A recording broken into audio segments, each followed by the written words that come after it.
Okay. So let's send every. Oh, okay.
Let's just make sure everyone can see us.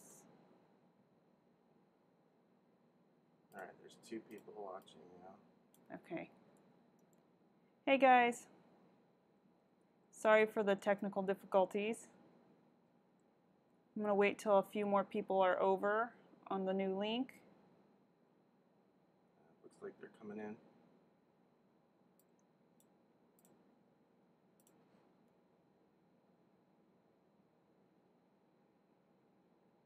We gotta change this stuff. You can edit the names and things, right? Yeah, you can edit after. I don't think we need events from now on. Okay. I think we just start it and I don't know. We'll figure this out. I'm gonna write something.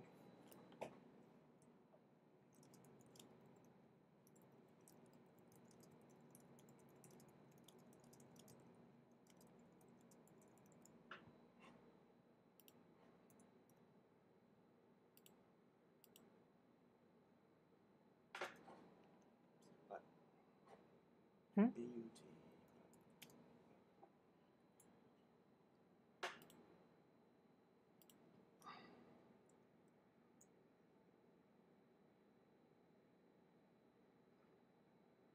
Hang on just another second, guys.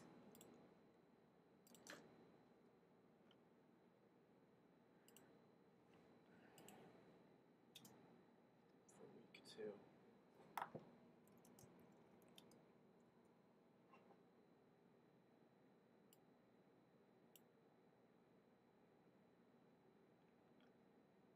I'm gonna delete this. That's fine.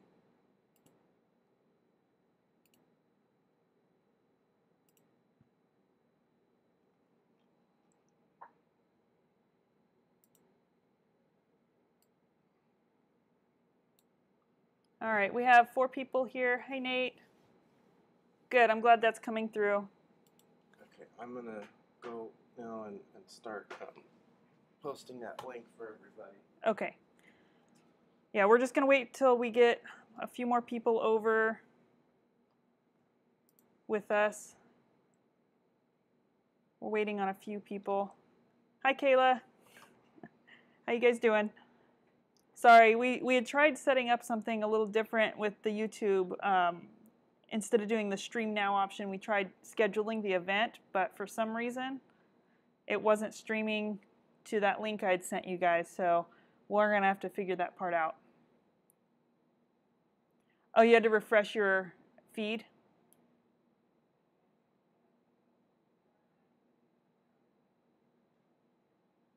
Hi, Susan. Welcome. All right, I think we're almost We almost have everyone over here. All right, so are you going to be chatting with everyone, trying to get them to move on over?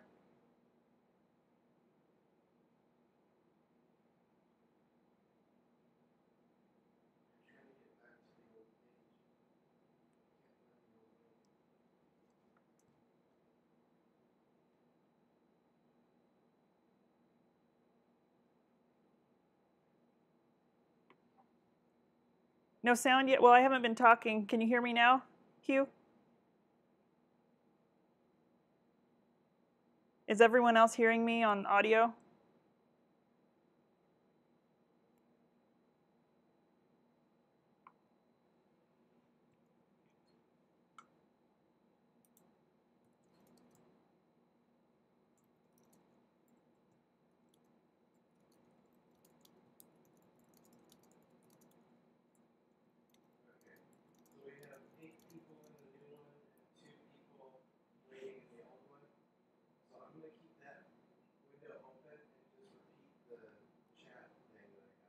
Okay.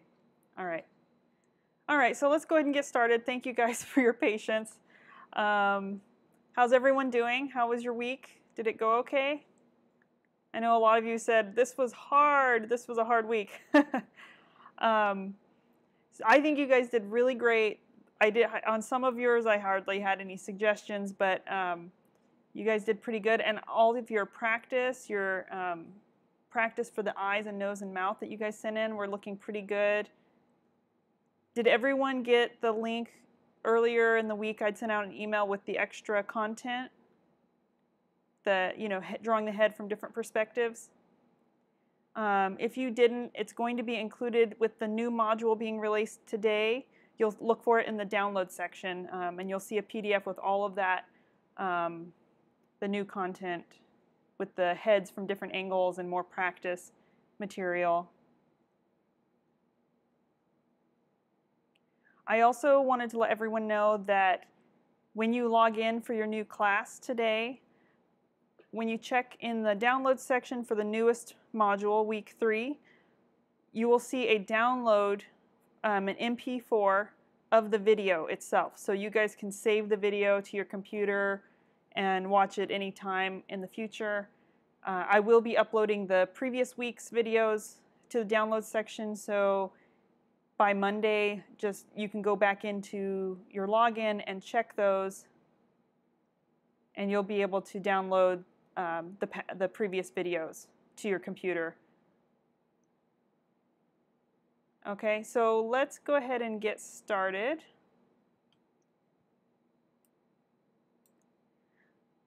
We're going to start with you, Jackie. All right, so everyone really achieved a great likeness. There were just some minor tweaks here and there. A lot of it is just balancing the eyes. The eyes are probably one of the toughest parts of a portrait because you have to get them, first off, looking in the same direction. And then you also need to make sure they relate to the features correctly.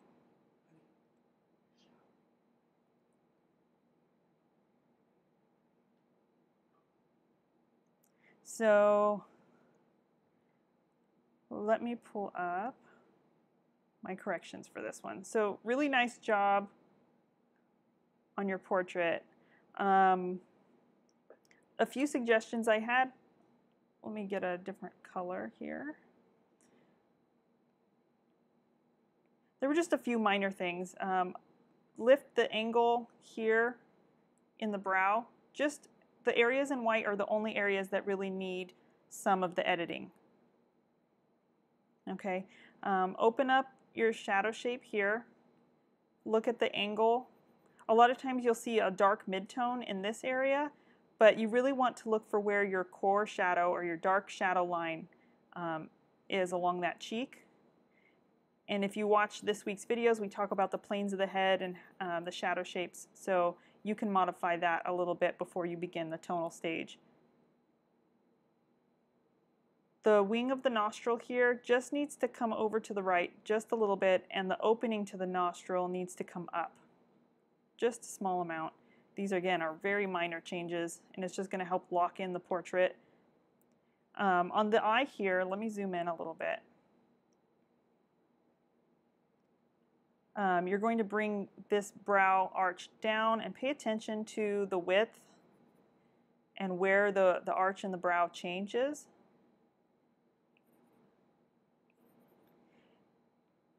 And then with this eye, the overall shape was really good. So let me take this off real quick. So you can see the difference is very, very slight. You just need to move some of your line work down just a little bit. Oops. Let me show that later. There we go. So the difference is between here and here. And it is minor, but it's going to help the eyes feel more aligned horizontally. Okay. Yeah, and that was pretty much it on this portrait. Really, really nice job. The lip has a small change. It's mostly that this corner and the angle leading up to the peaks in the lip needed to come up higher on this side and a little bit lower and thinner through this section on the left side. And then just watch the height of your cast shadow underneath the lip. And these are very subtle changes, so I understand sometimes the thickness of the charcoal can kind of make the line appear a little higher or lower than it is, but just use your eraser pencil and kind of thin out your lines and make some of those small changes. And of course, I'll send this in an email with the edits to everyone. Oh, and there was one more little thing. Just watch the curve here in the neck. Just bring it in just a little bit. All right, good job. Let me move on. All right, so Truong, am I saying your name right? Are you with us? Okay, so really nice portrait. You have a good sense of likeness, and I know you said you had started all over again. You started from the beginning on a fresh sheet of paper. So you have compared to your last drawing, you have a lot more detail, which is really nice. Your proportions are good. There were just a few minor changes in the contours that I noticed. So let me pull up some of the edits. Okay. So let's start at the top here. You just had the forehead dip in just a little bit too much. She does have an angle change here, but it's a little more subtle, and it'll just give her a softer appearance in profile. Okay.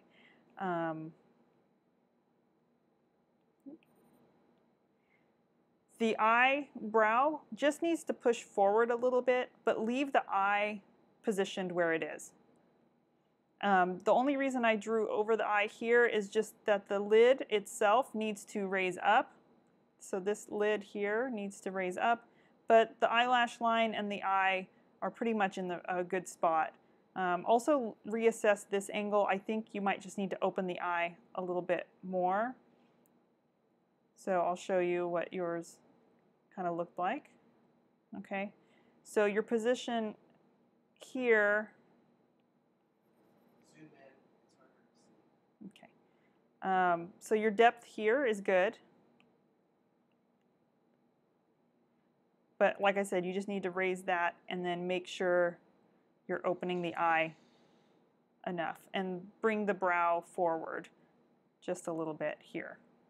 Okay, really look at kind of this space between the forehead and the eye. That looks really nice.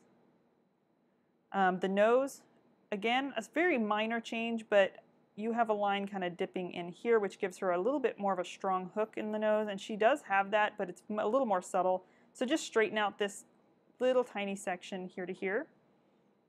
And then your point of the nose is coming to here, so you want to bring that back just a little bit shorter. Also, you have your lip here. You want to bring that forward just a little bit, and that's going to give her a little more of an elegant profile.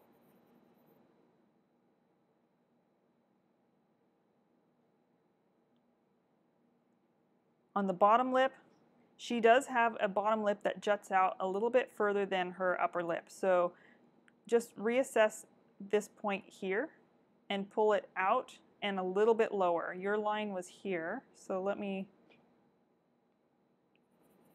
show you the slight difference. Okay. And I think what you're going to need to do probably is also pull the chin line, not lower, but out to the left a little bit more. Very subtle change. Take another look at where her jawline is. I know it's hard to see the shift between the side plane and the underside because she has a little bit of reflected light and it's all in shadow. But pay attention to where that value change is and draw your line there. I also felt like her neck needed to come back just a little bit and then give her a little more hair at the back of the head. And that's going to balance the size of the face shape as well. Okay, so that was it. They're really minor changes. You did really well with this second drawing. And, you know, sometimes it helps to just start fresh if you feel like your first attempt was, you know, too far off. Just, there's nothing wrong with starting all over again. Hi, Jackie. Are you able to watch just fine? Yeah, can everyone hear and see okay? I just want to double check because I know we were having a little bit of issue. So Jackie, I just went over yours. Were you able to see it?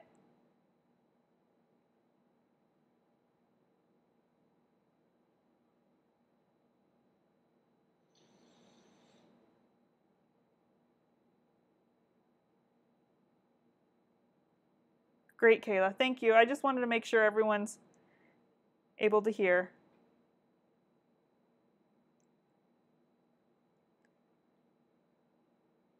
Oh, sorry, Jackie. Now you will be able to scrub back and watch yours. I just went over yours first.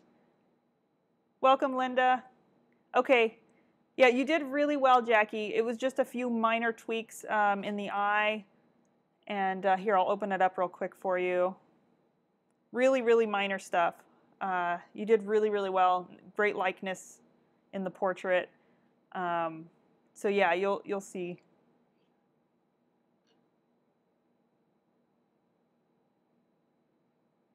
Okay, so Susan. All right, really nice portrait. You have great clean lines. I'm going to change my drawing color real quick.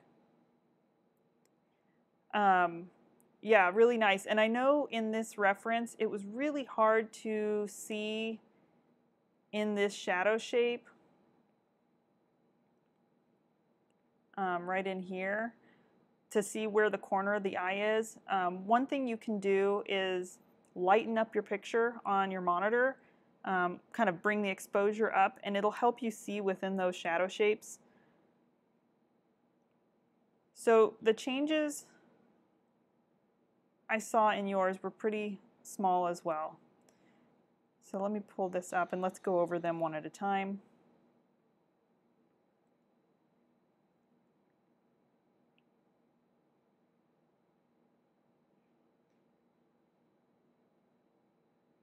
Okay, so what I noticed was in the brow, you just needed to give her a little more space between the brow and her eye. And I think what happened was because your space was a little small for the arch, the highest arch of the brow here, you had shrunk down the lid, the opening of the lid on her eye. So if you kind of look, let me zoom in here. So you look, I'm just shifting that up a little bit. So you can see that difference. It's very, very slight. And also, you want to make sure you do define, even though it is a little hard to see, like I said, you can lighten your picture and make sure you push this foreshortening in the eye and indicate where you see the tear duct. I noticed that the iris you had placed was here, so I would just recommend shifting it over a little bit, mostly because you're going to be bringing this over and it will help the eyes look off into the right same direction. And it'll help her eye feel a little bit bigger. She has very like rounded, kind of large eyes, so I felt like this one is the perfect size, but this one was feeling a little bit small. Oops. As you can see, looking at this eye compared to this eye, the right one feels just a little tiny. So I would, it's not that you want to make it that much bigger, you're just going to be opening the shape up on the inner corner and then raising the height of the crease in the lid. Okay, opening up this space, you're going to start to see that that room for increasing the eye size just a little bit. Your placement of the lower lid is perfect, and yeah, you had a lot of trouble with that eye.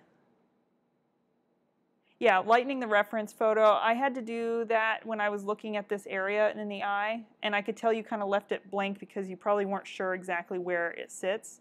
So you can use this even if you're still having trouble. It is one of the darkest parts of the inner eye socket, and you'll see a little reflected light when you lighten up the picture on this underplane. You know, her lash line is here and it's darker. So that's kind of a clue to where the eye is. So yeah, it looks really good. Down in the nose, very, very minor changes. It looks just like hers. I think it needs to move back a little bit because if you look at the angle relationship for that inner corner, and once you get the inner corner of the eye, it'll be easier to judge where the edge of the nostril will be because it'll kind of relate on the same angle as the nose. And you might pull this in just a tiny bit and then just straighten out the bridge of her nose a little bit. Your line had a little more of a hook or bend here, and it'll just kind of make her nose a little more of the elegant shape that it is. And then with the lips, she has a little bit of a fuller upper lip. Your placement of the crease is perfectly fine all through here. But over here, just watch how far over you brought the corner.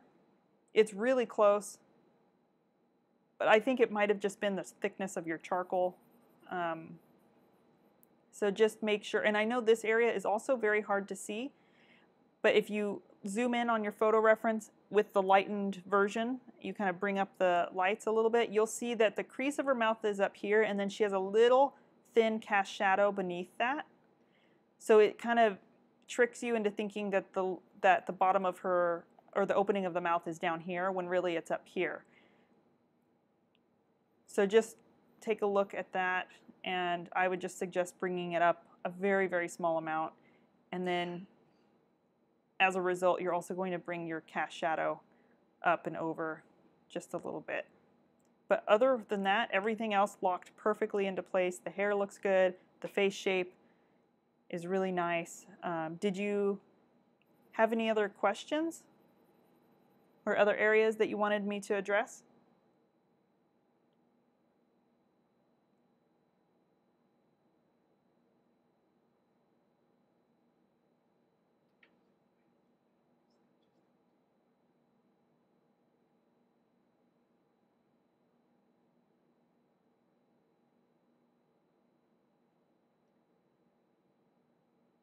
All right, good job, Susan. I look forward to seeing your drawing as it develops. Okay, let's move on to the next one. Sophie, I'm not sure if Sophie's with us. Really nice job. The portrait, I would watch how many lines you place down. It can be a little confusing, especially when you get into the features. And I know some of you were also having a similar issue. like knowing how many details or how many lines, to place down for, the interior of the eye, for example, and it's easy to kind of get a little lost. It really depends on the scale that you're working. So anyone who saw my little live stream I did on the Facebook page earlier when I was working on my commission, that head was quite a bit smaller than the main demo for this class. So there really wasn't room to fit, those underplanes to the eye, with a line. It really was kind of way too small to do that. So it really depends on the scale that you're working. The larger the scale you're working, the closer to life size it is, I would, encourage you to include the inner shelf of the eye, for example. But if you're working smaller, like 9 by 12, and the head is no bigger than the size of your hand, then you're not going to probably be able to fit some of those details in, and it'll get confusing if you do.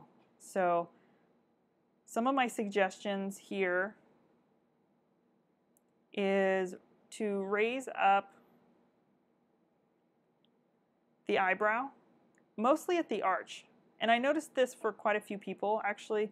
So when we draw our brow line, I know this was a question that had kind of come up.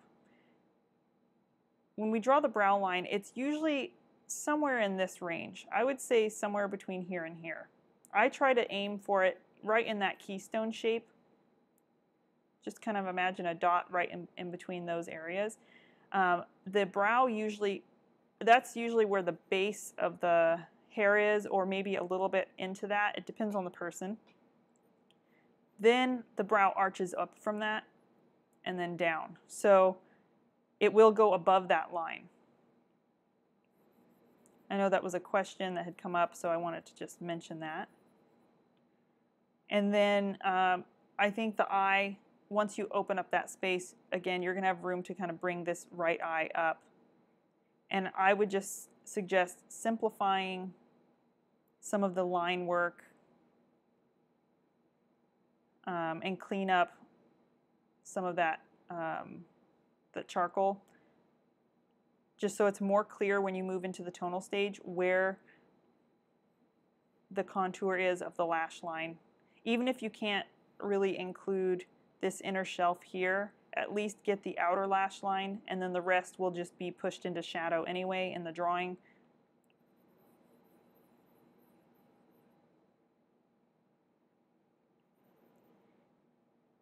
With the nose, pretty close to the right height. This nostril needs to come up so that we can maintain the correct tilt in the nose.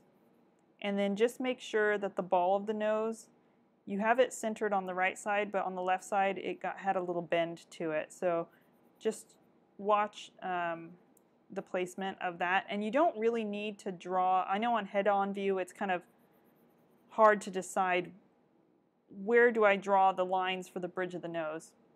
What I like to do is kind of indicate where I can see the bony structure of the nose, and then I'll leave this section kind of blank, and then I'll indicate where I can see the overlap. Usually you'll have a little dimple or a shadow or a midtone in here where you can see the wings of the nostril overlap behind the ball of the nose. So that's where I'll pick up my drawing again from a front view. Sometimes if you outline the whole thing, it can look a little cartoony and fake. And plus, we don't really need a line there because later on it's going to be defined with tone, those plane changes.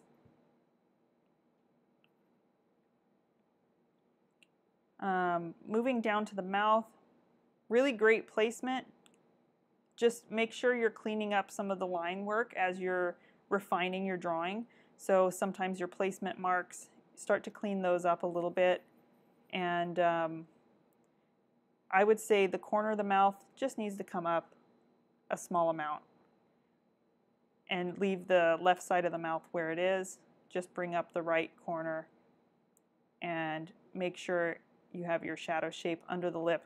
I know this front angle with the butterfly lighting, that's where you have like this little triangle shape underneath. It didn't have a lot of shadow on the face. You'll get a little bit in the hollow of the cheeks here and here, but a lot of it was just shadow planes underneath the features. So I know there's not kind of a lot to go with. Okay, and then just with the cheekbones, check your width here, and maybe show some of that overlap because it's going to help define that side plane of the face. You might consider watching the lecture on the planes of the head before you go in and edit that. And then I know this is where the shadow is on the tip of her chin, but just make sure you're also indicating that the actual bony mass of the chin is a little bit lower. All right, really nice. Check the fullness of the hair. Make sure you're not, making her hair too thin. But yeah, looks great.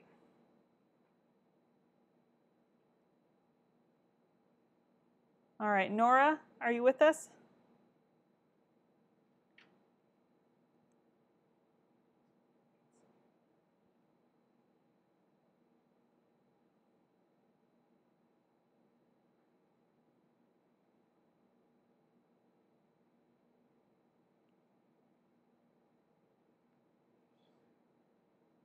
Hi, Nora. How you doing? All right, your drawing looks really nice. Everyone's doing so well, so I'm probably going to say that for everyone. I'm really proud of everyone. You guys really did an excellent job, and everyone captured her likeness in in a general term. You can tell it's Hazel. There's just a few things. She looks a little younger, and part of that is because of the lower chin compared to the height of the head. And so what happens when we draw children is the top of the head, the features sit a little bit lower, the chin is a little bit smaller compared to the top of the head, and that's what makes them look young.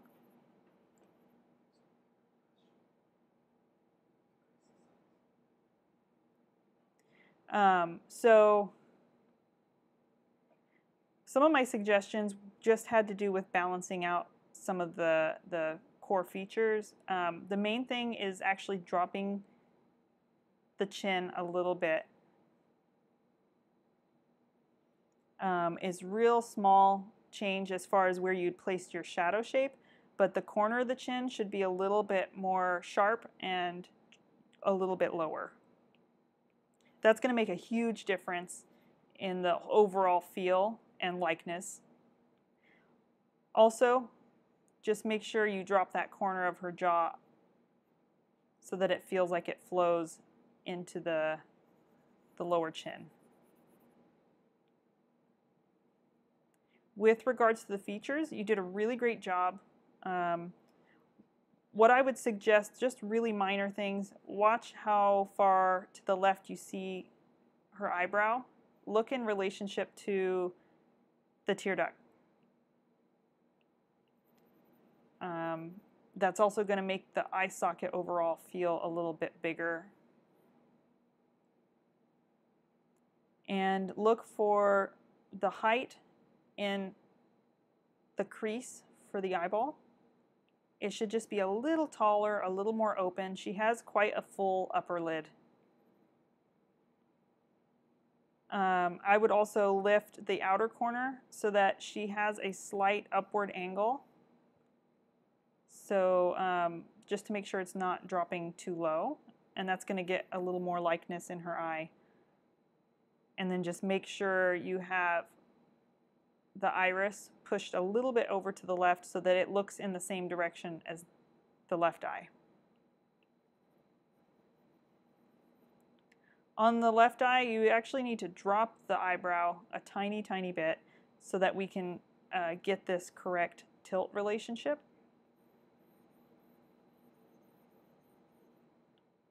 And then I would just, your line for the outer crease is fine. Just bring this inner overlap of the interior shelf of the eye. Just bring it over a little bit to the right and down. It's really, like I said, these are very minor changes. It's just going to help you achieve a little closer likeness to the model. Her nose is also a little more rounded and full at the ball. And you might bring the nostril over a little bit. So it's almost like this section just needs to move over a very small amount. You can check the tilt relationship to the tear duct of the eye, because it should feel somewhat parallel to the center bridge of the nose.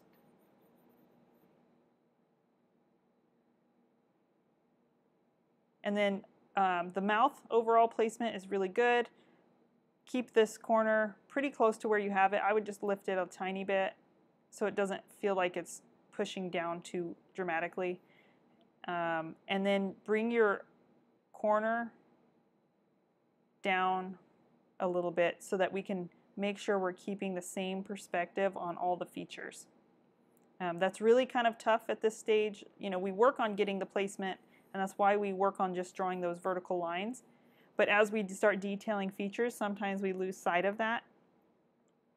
And so it's just important to remember to check your corners and make sure they're relating on the correct tilt as you develop the features in your drawing.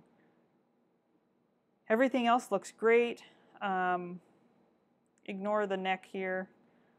I forgot to erase that white line. The neck is fine. Just work on that transition and bringing that chin down a little bit. But really nice job, Nora. Do you have any questions?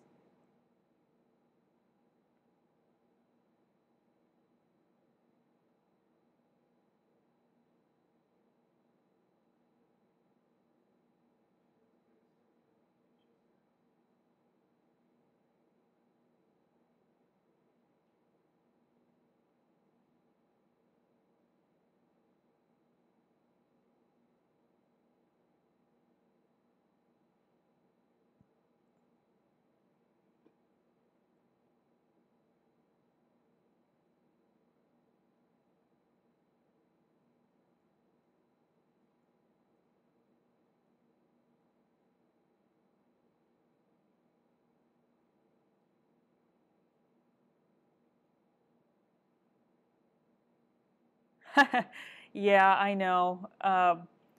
When you start getting into the features, it's really easy to just like keep moving those areas around. But one thing I'll do sometimes is draw my tilts, kind of trace onto some tracing paper my tilts along with the mask and hair shape. And then I'll pull that up and place it over my drawing occasionally to make sure that I'm not, as I'm detailing the features, that I'm keeping those tilts. Because once we erase those tilt lines and you can't see them anymore, it's easy for things to get off. And so by having your tracing paper with the outline and the tilts from the first stage, you can really, really check as you're moving along through your drawing and make sure you're not skewing anything. All right, well, really good job. Just make a few of those minor changes, and like I said earlier, everyone's going to get a copy of their edits from this week by email. I'll send those out this afternoon. All right, Linda, you're up. You're welcome, Nora.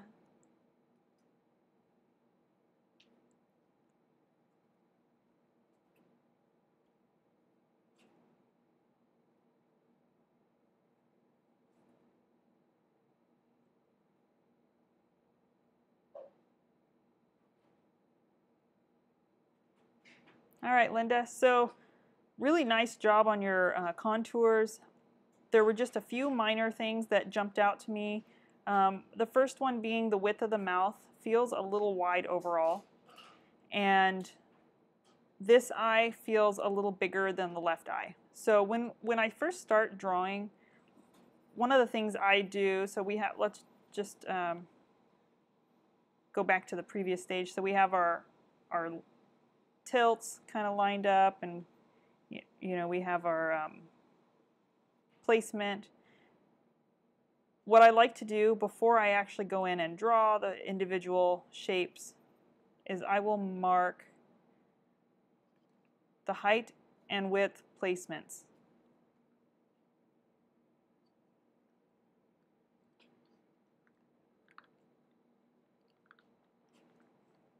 Okay, so that gives me and I can make sure those line up as well.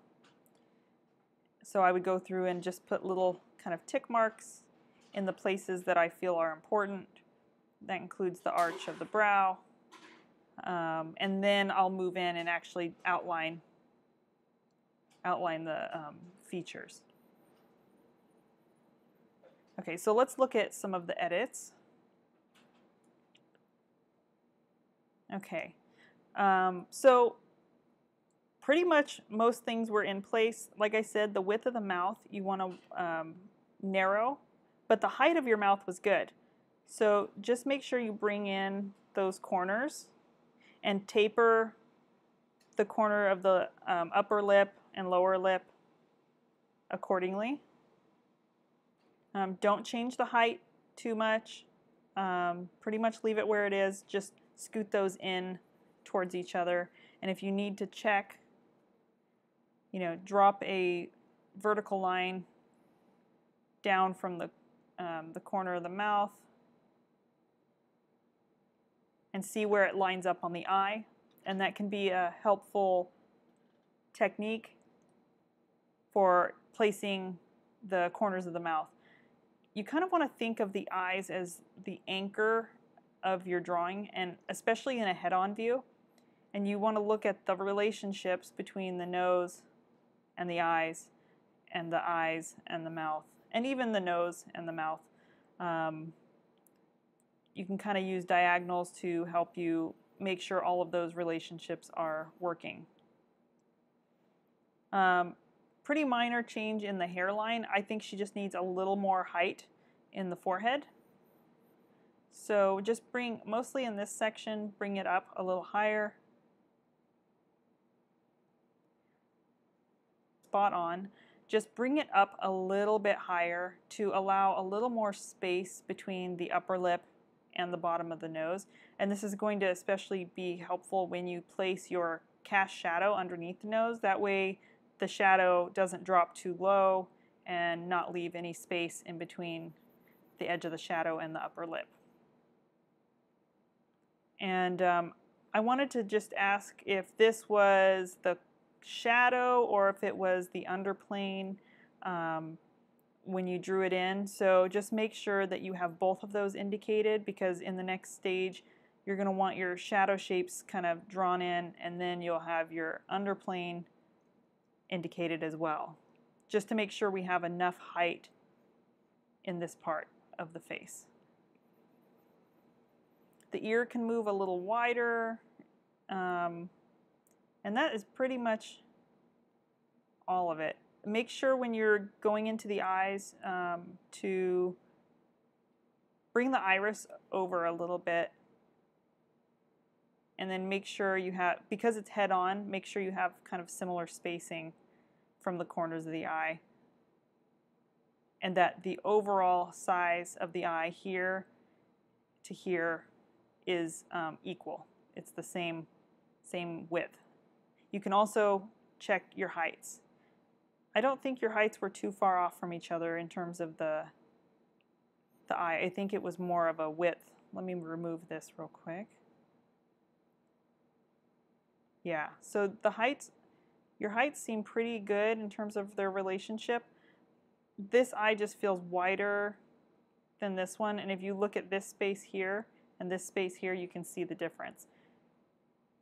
So just check your reference in those areas, and I would probably suggest shrinking this eye rather than making this one bigger.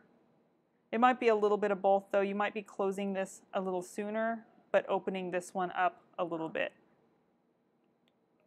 So I'll send you my schematic with the edits in an email so you can develop the drawing a little bit further. And also what you'll want to start to do is indicate a little bit of where the shadows are, especially cast shadows and the shadow shapes inside the features, because this week we start to tone. And I do talk about planes of the head in today's lectures, so you might want to give that a watch first, because you don't have really strong, distinct shadow shapes from this front view. If you're doing the one that's that has the butterfly lighting, if you have one with the side light, which is called Rembrandt lighting, you have the little triangle of light on the side, you'll have a little more to work with. But look at those planes of the head lectures, and it will help you and kind of inform you where your shadow shapes and midtones are going to be, if they're a little hard to see in the photo.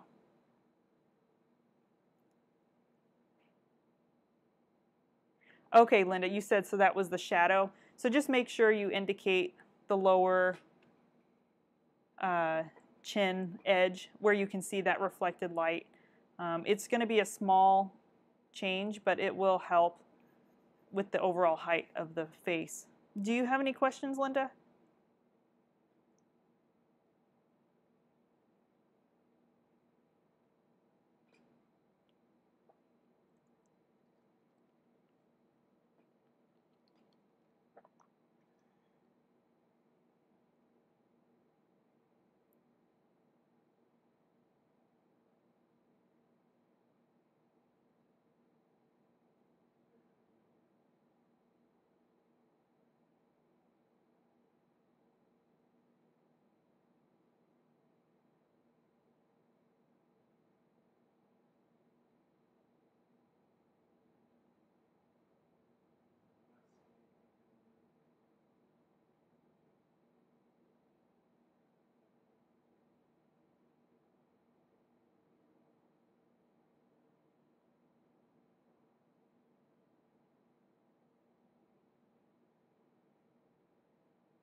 Should I just move on?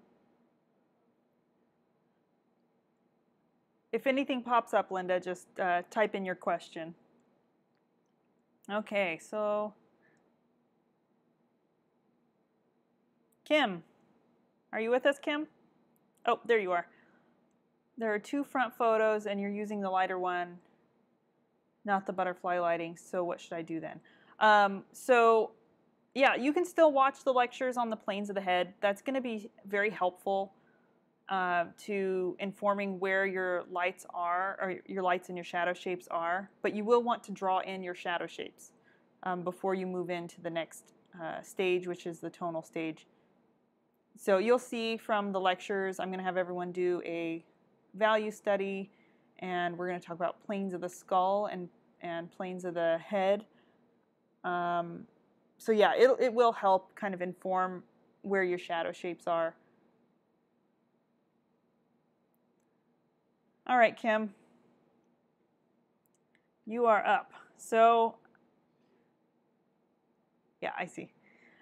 All right, really, really nice portrait. You definitely nailed her likeness. Yeah, there weren't too many changes that I suggested. There were just a few minor ones. And also, just as just a little comment on how many lines to kind of place down before you start to, you know, like what notations. A lot of questions I get about, like, is how much information do I really need in my linear block in? It's easy to start to put down every little nuance, and a great example would be here in the eye. It's easy to get lost in all of the little shapes. You have the lashes, the cast shadow, you know, the interior line of the eye. So what I would say is it kind of depends on scale that, that you're working, and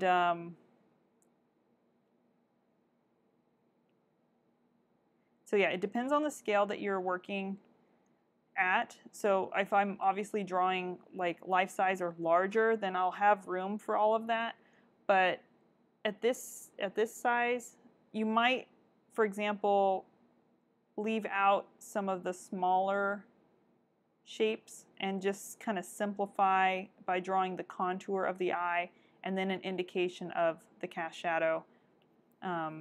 It's really minor, but it's more for simplicity for you, so that when you go into the tonal stage, you're not getting kind of lost in some of the line work. So let's look at some of the edits. There really weren't that many. It's a beautiful drawing, and I know I can recognize the model almost immediately. So in the eye, here on the left, just a really minor change, but there is a little more foreshortening on that ball. So just, your line is here, just bring it down a little bit. It pretty much almost touches this underplane of the eye and kind of gets lost behind the shape of the lashes.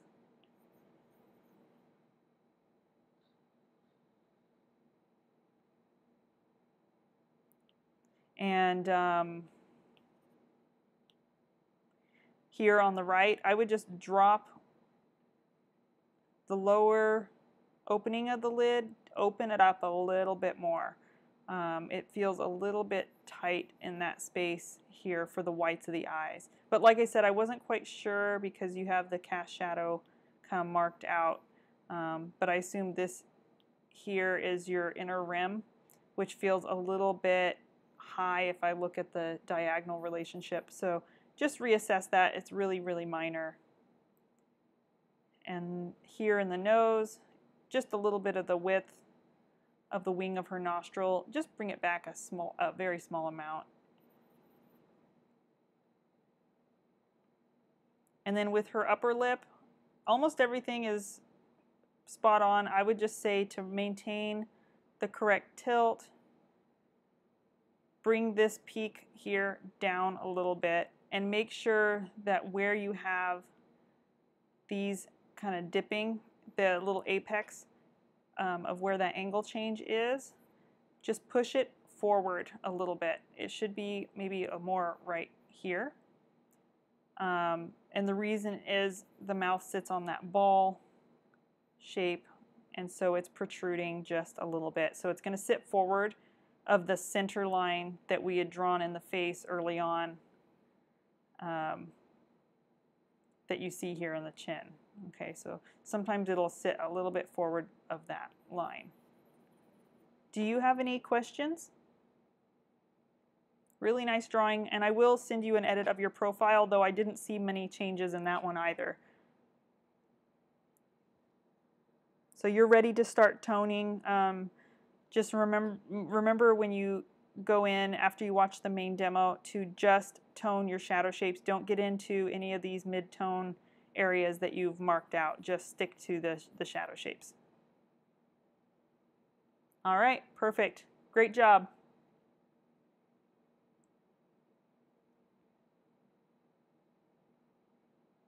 All right, Kayla, you're up.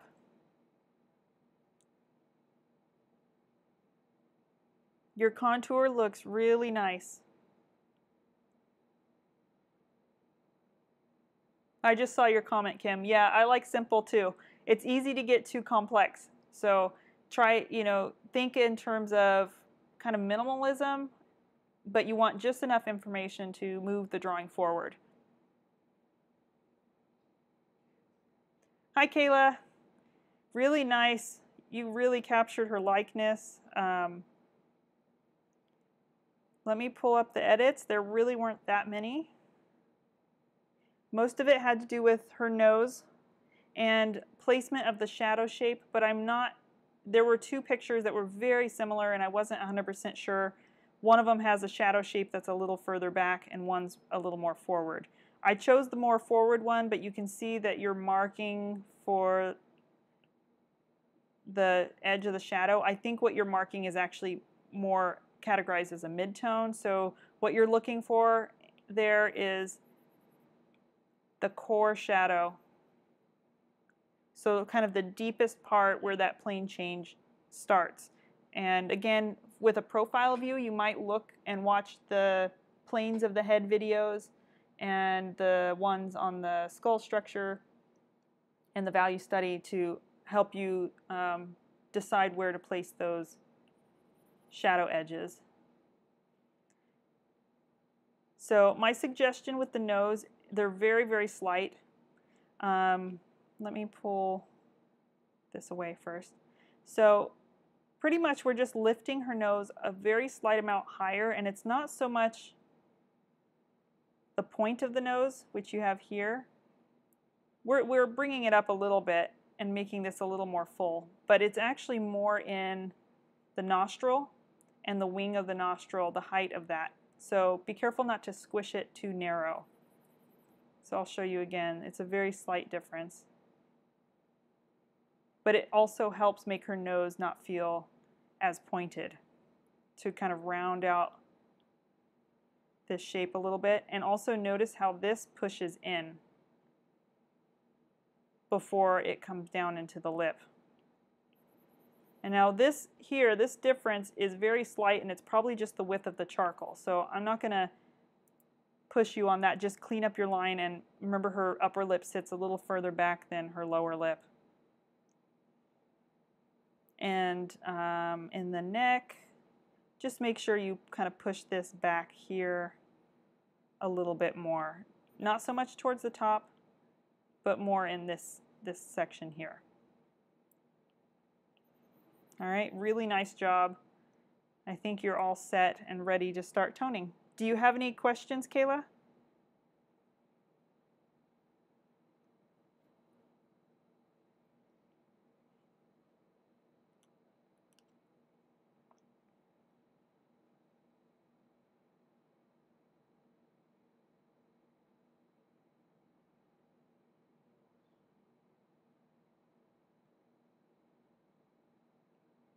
All right, great job. All right, Jonathan, are you here?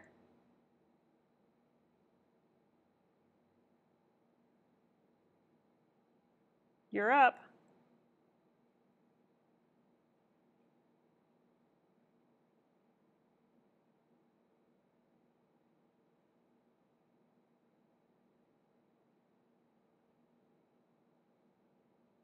All right, so there are just some minor changes with yours as well. I know you had posted in Facebook earlier and you were getting kind of frustrated with the placement of the eyes and the eyebrows. Surprisingly, I didn't have many suggestions for the eyes, so that's good news. Because I know you were kind of pushing your way through those, kind of frustrated. What I did notice was just paying attention to how far down you're dropping the edge of the corner of the eyebrow hairs. Just lift that up a little bit, and it's going to open up this brow bone space just right. And then make sure when you go into the inner corner, just mark out that inner plane that you can see there. And I think you need to bring your tear duct down just a little bit. Okay. Looking here on the left, you need to actually bring your brow down a little bit, and that's going to reinforce that tilt. The inner corner of it is pretty much on point. Just bring this outer edge here down. And with the eye, again, just indicate that inner plane. Your overall lash line placement is perfect. Just make sure you have your crease for the eyelid a little higher. Just bring it down a little bit more, and it will help maintain that parallel relationship to the eye here on the right. Also, you can see a little bit of this inner plane. This area can be really confusing on the eye because not only do we have the foreshortening from the ball, but we have a little bit of the shelf, but then we can't quite see it here. So sometimes it helps to think of the eyelids as like a little ribbon or a rubber band that has a thickness that wraps around our ball of the eye. So sometimes we can see that side plane of the rubber band, and sometimes we can't. So I hope that little comparison helps. I know visually looking at that eye, those of you who are doing this same reference, it can be a little confusing because there's a highlight here, and is that this plane or is it not? And even in my drawing, I go back and forth between defining the plane all the way around. But I think in the end, because what I look for is the lash line, the lashes, where they come out, it kind of has that S-curve. Okay, so one of the biggest things I think that will impact your portrait, besides the eyes, which were really, really minor, is the forehead and the nose. So if you're going to concentrate on two areas, I would concentrate on those. Bring the forehead back and look at where this point turns. You'll notice it sits back in the eye. So right now your forehead is pushed out here, which is making it feel a little bit forward and large. And then with the nose, you almost have too much spacing here. Now I'm going to have you pull the cheek, the fullness of that cheek out, but you're also going to need to push that nose over. And once you get the eye, what I'd recommend is getting the eye and the forehead fixed first. Then use a vertical line to help you place the corner of that nose. It should hit right where you have your iris, the side of the iris there. So that's going to help you. Also looking at this inner corner, you have yours out here, or sorry, the outer wing of the nostril. You're going to move that in and to the left. It should be parallel to these. Okay? Your overall height for the nose was good. Just make sure you're bringing that nostril opening up above that line, because I think you had yours down there. So your nose was kind of pulling down and to the right. And then double check the width of the mouth. Look at its relationship to this eye here. Okay? Real minor change, but that's going to make a big difference. And with the chin here, just pushing out that corner. Don't round it off too much. Make sure you can see that corner, that front plane of the chin. And watch the planes of the head video. I do go over that front plane of the chin, which will help you understand some of the bone structure that sits underneath that area, and help you get that frontal plane defined from the side plane. All right, good job, Johnny. If you have any questions, just let me know.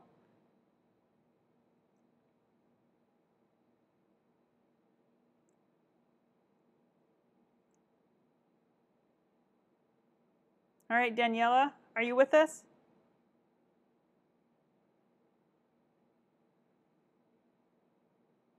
All right.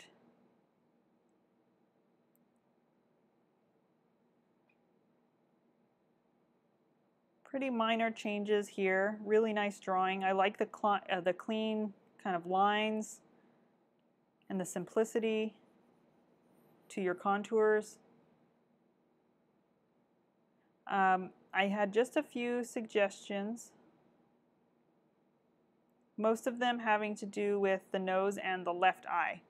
A little bit in the mouth too, pushing that forward, but let's go over them individually. Your overall contours for the outside of the head, the hair shape, the mask shape was spot on, so really nice job with that. So there's just a few minor contour changes I want to go over in this eye here on the left. Lift the eyebrow to give yourself a little more space here for the brow bone. Pay attention to where that angle is for the upper arch.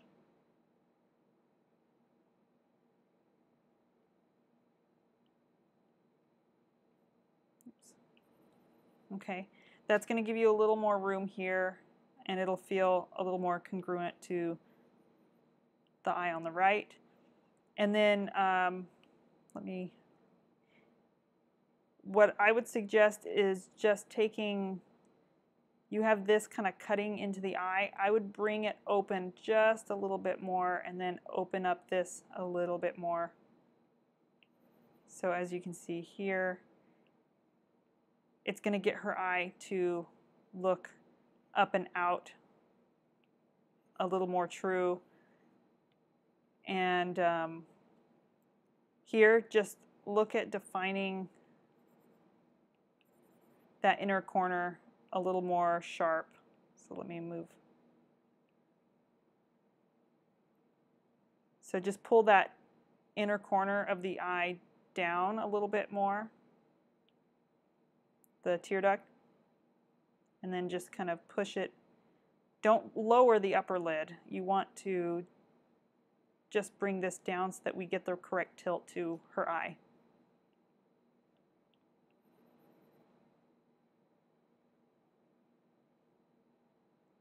Now looking into the nose, this spacing is always really tough to gauge. In a 3/4 view, I'd say it's one of the tougher parts of the portrait.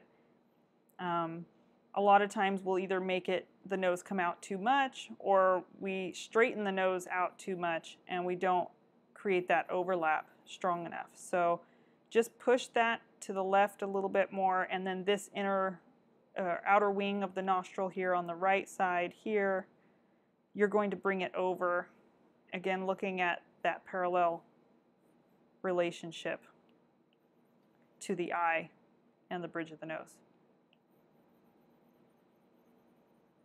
And as you do that, your bottom of the nose placement is actually good. Just make sure that you bring that, when you move the nose to the left, bring that nostril over as well.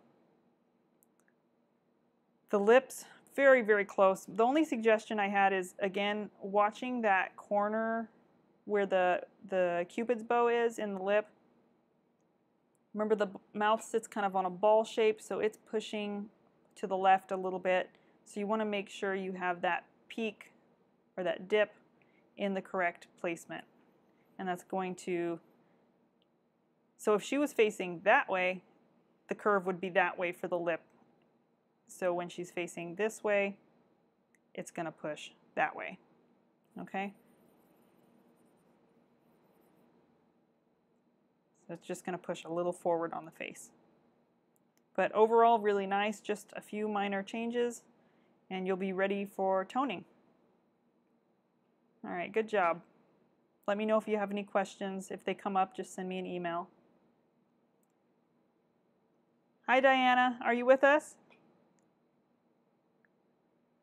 It's your turn.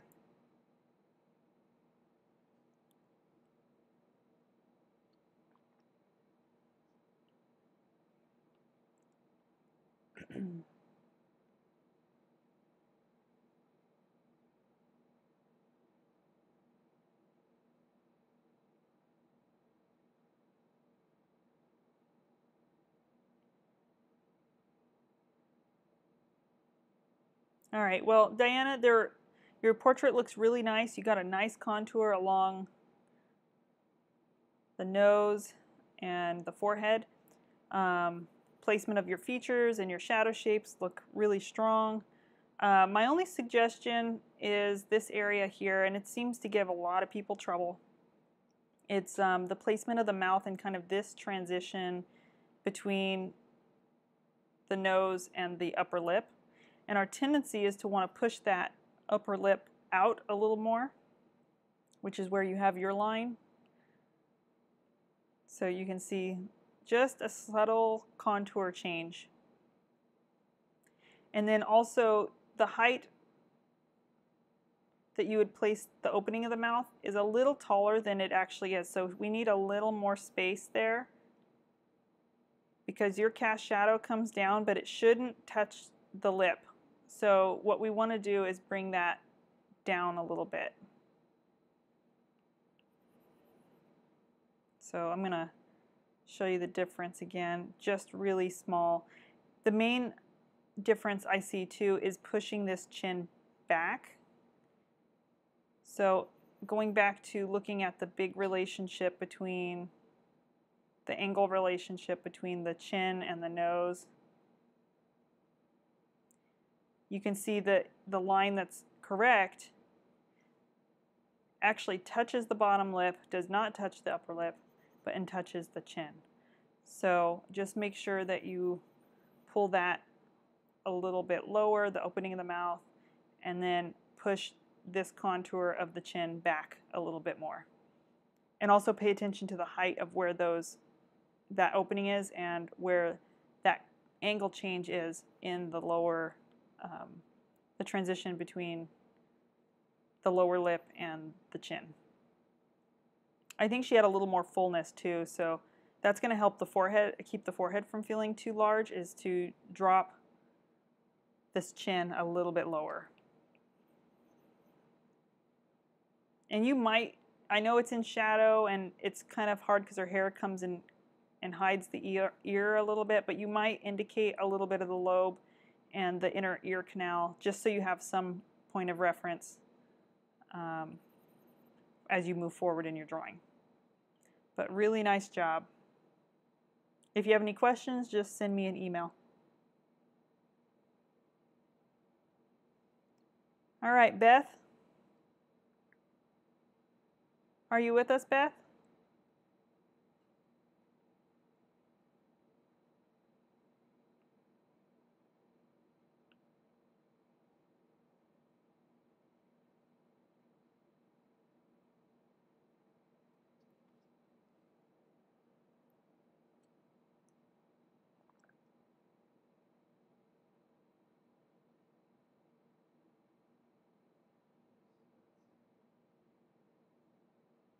All right, well, your drawing looks really nice, clean lines, and the overall scale looks great. The only thing I was a little unclear on was if this is the shadow shape or is this the underline of the jaw. So just clarify, maybe clean up this area. I know it's a little confusing in the picture. Just try and simplify it for yourself. And there's really no need to indicate the reflected lights because all the shadows in the next stage are going to get toned the same value to begin with. So my main suggestion here to start to get it to look a little more like her is to pull the forehead back a little bit from the cheek. I think it was tilting forward just a little bit too much. And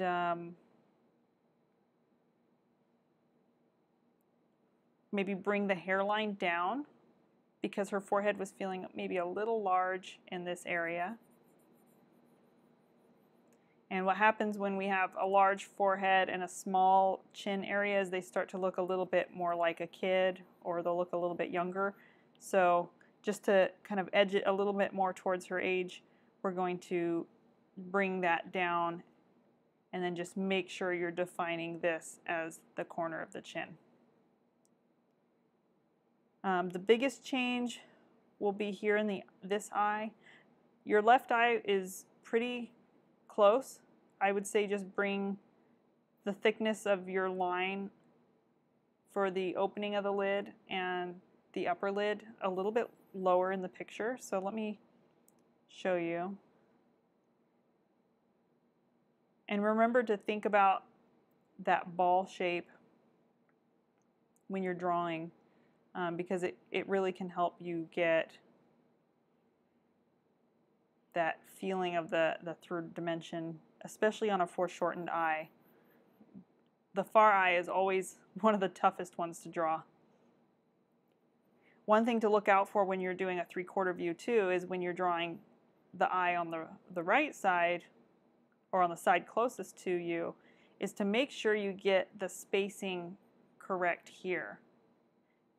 The reason it's often underestimated, and I do it too, so don't worry about it, it's something I always have to make sure I check, is we have this plane and then this plane is going back and then it kind of comes over like this. So it actually is a little bit wider than the front view of the eye, where we're just looking at the distance between the eyes because we're not accounting for that side plane here.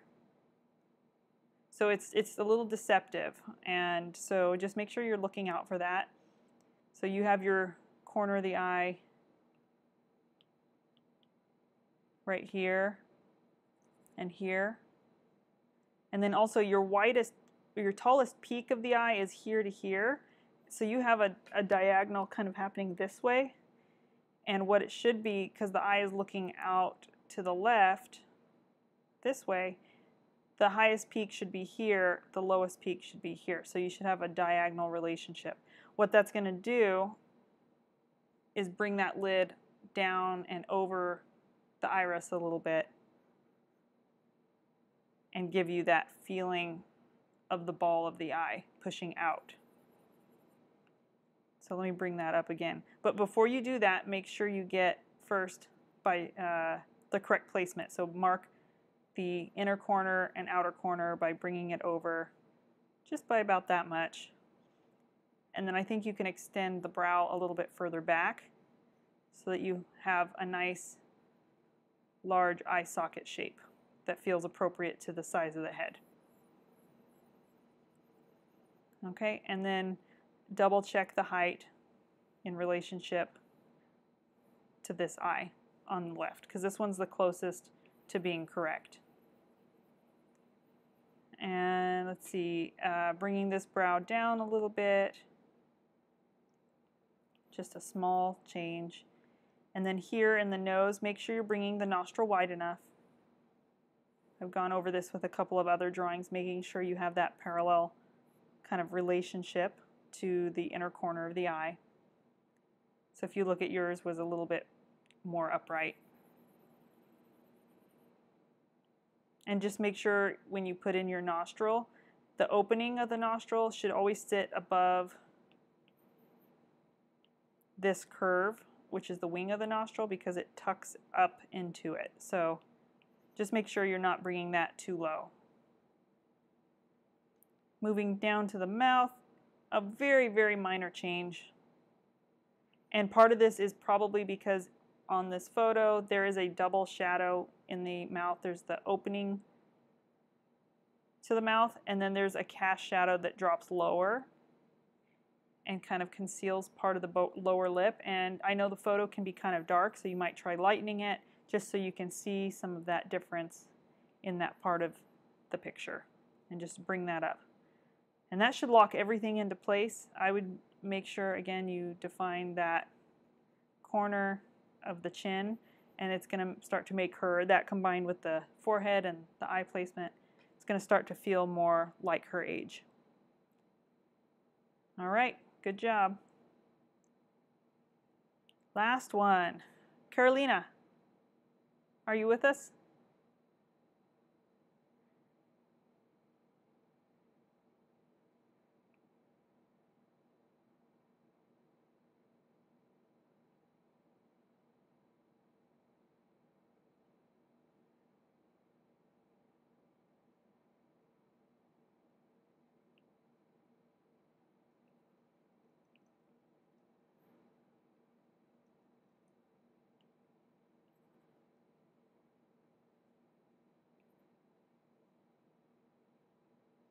All right. Nice drawing. Your lines are very clean. There were just some minor changes, and most of it had to do with this eye. It needs to kind of come up, and the shape needs to be a little more open and rounded, especially on the foreshortened side of the eye. The nose feels a tiny bit short, but let's take a look at some of the changes. They're pretty minor. Again, looking at the way the forehead pulls back from the furthest point of the brow. The brow and the cheekbone usually line up. Depends on the tilt of the head, but the forehead should slope back just a little bit more, and it'll make it feel like it's not protruding as much.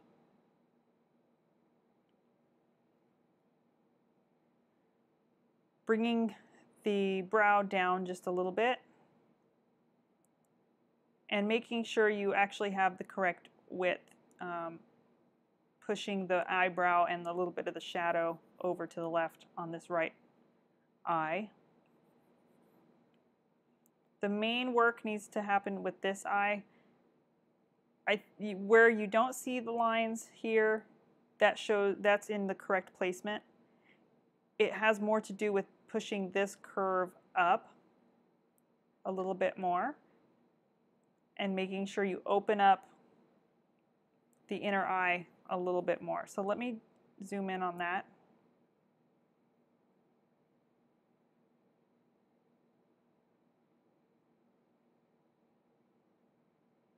and show you the difference. It's really slight. I would say one of the easiest markers is to look for the height here of this crease and the height here, really pushing that up a little taller. And that's going to open up the sense of the eye here, and then we have that inner shelf and then the lower lid. I think your corner of the eye was here. Just push it back a little bit so that the eye's not getting too large. I'll show you again. Subtle changes. Yeah, I couldn't tell if this was your inner corner or this was.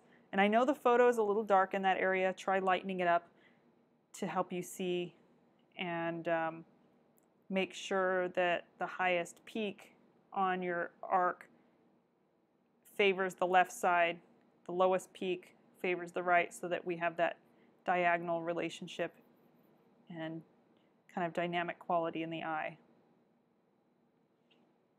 In the nose, I think the nose feels just a little short, but mostly it has to do with not so much where you place the very tip of the nose or the bottom of the nose where it meets the philtrum, but it has more to do with where you place the opening of the nostril and the wing of the nostril. So bring it down, but keep the same width. It's a very slight change, but it'll help make this spacing here feel a little longer. When it's shorter, they start to feel like a kid.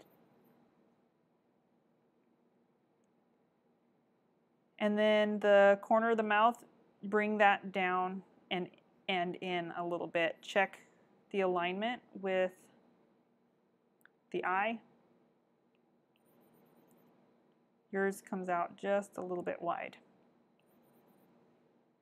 And we want to make sure we have enough space here, so make sure you bring this down as well. The bottom lip is really close to being properly placed. Just make sure you push the center line for that lip over to the left a little bit. And then the corner of this mouth, look at how it relates to the nose. One thing that'll help too is pushing her chin out a little bit, looking at where that corner, it's almost like the corner of her chin and the corner of the mouth and the nose almost relate on a single line. So pushing that forward will help make it feel appropriate for the mouth to jut forward just a little bit more. And actually what I noticed too is maybe that your neck was placed a little far back, so you pulled the jaw back, because your spacing here felt fine. So just try pushing your neck to the left a little bit, both on the back and the front, but don't change the placement of the back of the head here too much. The ear is maybe a little wide. The hair does come in front, so you can do that, but if you want to draw the full ear,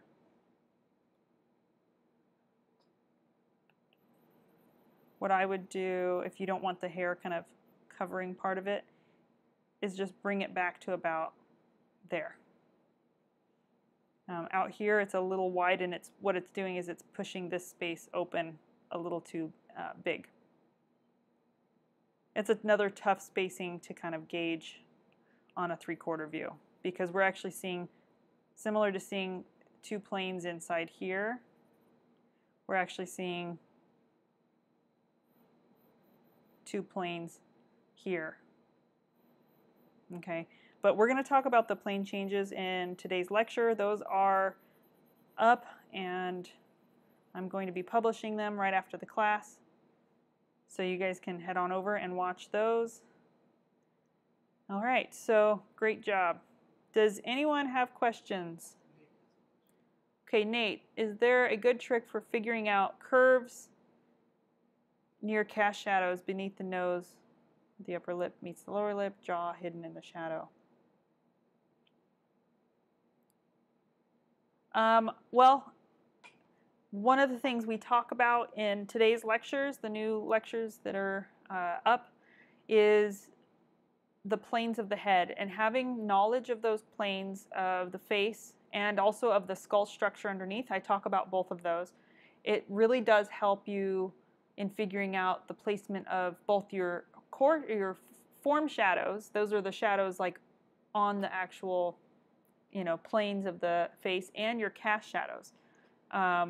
Because the cast shadows are going to, for example, if you take the nose and it's casting a shadow on the muzzle or the philtrum, the area above the lip, that cast shadow is going to curve across that form. So just studying the planes can really, really be helpful in deciphering and making sense of what you're seeing in your drawing. It's kind of like having theoretical knowledge of color helps you with assessing color when you're working from life or you're painting.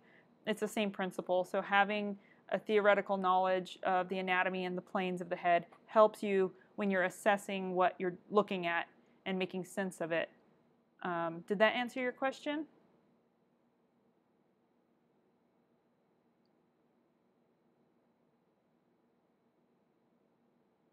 And that would also go to, the jaw hidden in the shadows, like knowing where that plane changes and knowing where the bone of the jaw, the mandible, sits will help you, and where those plane changes exist will help you decide where those shadow shapes are.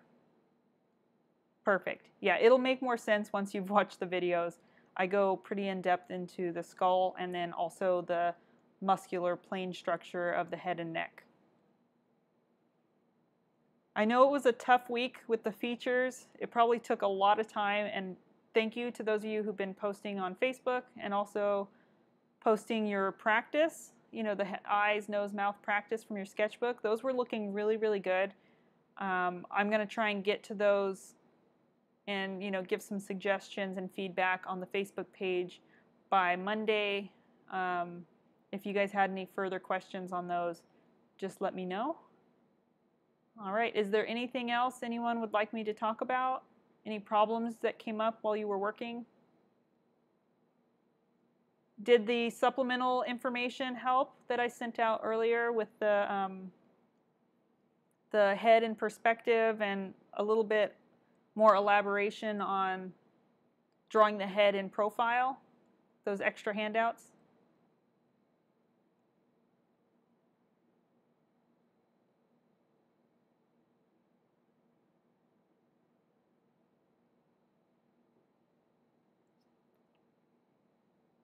You will find those in the download section for the main demo, those extra supplemental handouts. They had been emailed to you, but you also have a PDF download version. Thank you, Jackie. I'm glad you enjoyed them. Yeah, you'll be able to download those more high resolution under the main demo for the new week lessons. Time management hacks. That's something I'm always working on, time management. Are you talking about trying to make sure you set enough time aside for working, or are you talking about efficiency as you work?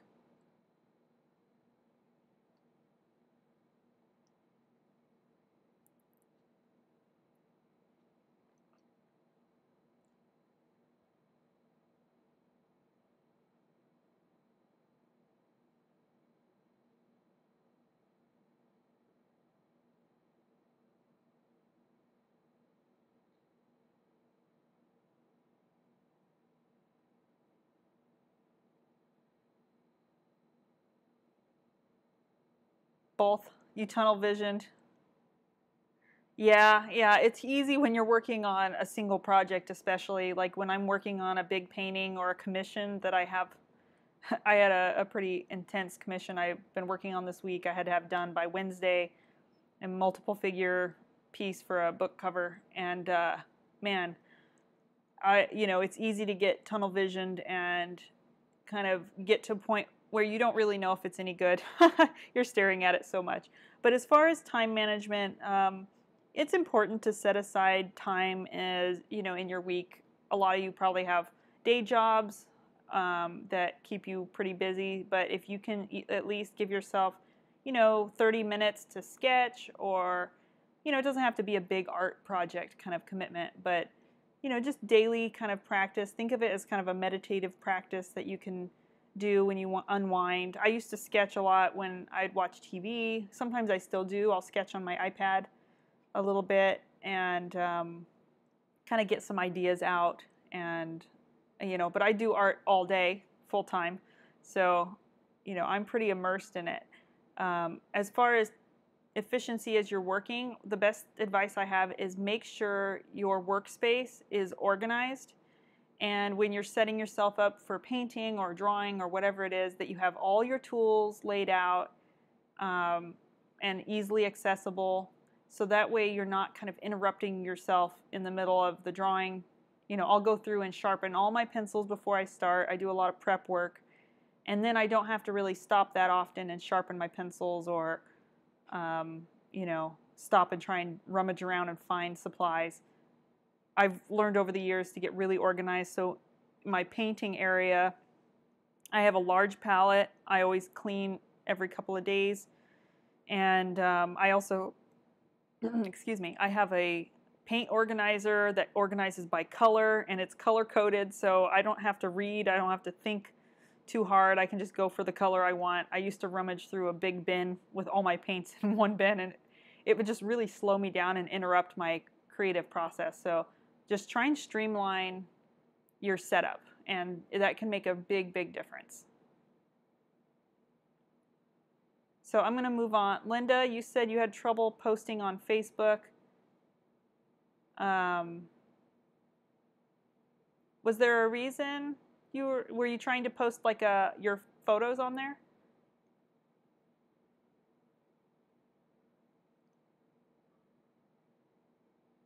Susan, that's a really great tip. Nate, it's a good thing too to make sure you take breaks and frequent breaks. And I'm really bad at that. I really should do something like what Susan suggested, the Pomodoro technique. So that's an app, and does it time you? I try to make sure I take a break every 30 minutes or so. And I'm usually standing when I work, so naturally I'll want to take a break and sit down because I get tired, and that's a great technique. When I used to sit while I would work, I would never break, ever. I just get too funnel vision, too zoned in to what I was doing, and then it would hit me. I hadn't eaten all day, or, and it's a really bad habit to have. So, and, there's things like keep a bottle of water at your desk so that you sip on it as you work. Or else you'll forget. You get so focused on what you're doing. So yeah, setting a timer at 20, 30 minutes, reminding you to take a break and stretch and, relax. Give your eyes a break. Look across the room because you're usually looking only a few feet in front of you, so it's important to allow your eyes to have a break too. Yeah, it is like a metaphor for life. And I think in my live stream I showed you guys some eye drops I just started using because my eyes will get really tired, and I swear I forget to blink when I work. My eyes, I'm so focused on what I'm doing. My eyes will dry out. So I started using those, and they've actually helped keep my eyes from getting too fatigued. And so anything like that you find, oh, this is, a bad habit, then try and find a solution for it and streamline your studio practice. For me, I'm a stickler for keeping a clean workspace. When my palette gets too chaotic and I can't find my right colors, I take a break and I clean off the whole palette, scrape all the paint off, and start with fresh piles. That's great, Susan. I'm going to have to look into that because I can definitely use that. The other day when I was doing the live stream on our Facebook, I just realized I hadn't eaten for 6 hours. I didn't take any break. So I'm pretty bad about that. I'd say that's my weakness is time, losing track of time as I work. So Linda, back to your question. You had trouble posting on Facebook. Your photo couldn't find where to add the picture. Oh, so you couldn't find a place to add the photo on your post. Yeah, so when you click to write something, usually you'll see in the lower right corner a little camera. You have to click on that, and then you can usually select your pictures if you're working from like your phone, or it should be the same on desktop. So look for the little camera symbol, and if you click on that, usually it'll have an option to choose from your photos that you've already taken, or you can just use the camera and then snap a picture right then.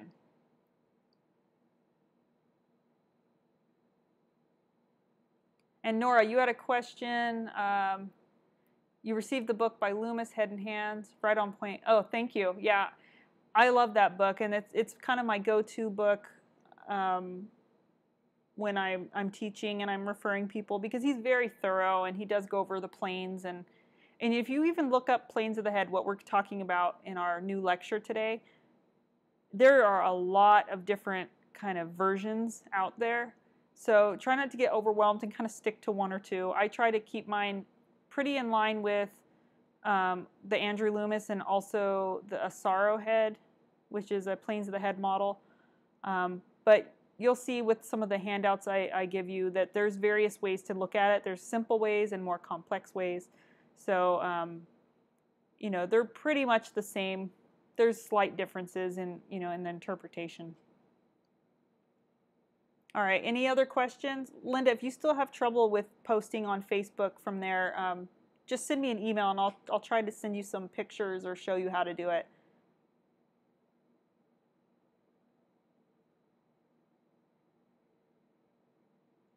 All right, guys, thanks for tuning in. And if any questions pop up with the new material, just send me an email or post on Facebook. And if you keep up your head practice from the new content, the new additional handouts, go ahead and post those as well. The heads in perspective. It's a fun challenge. All right, thanks, guys. Have a good one. And I hope you enjoy the new lessons.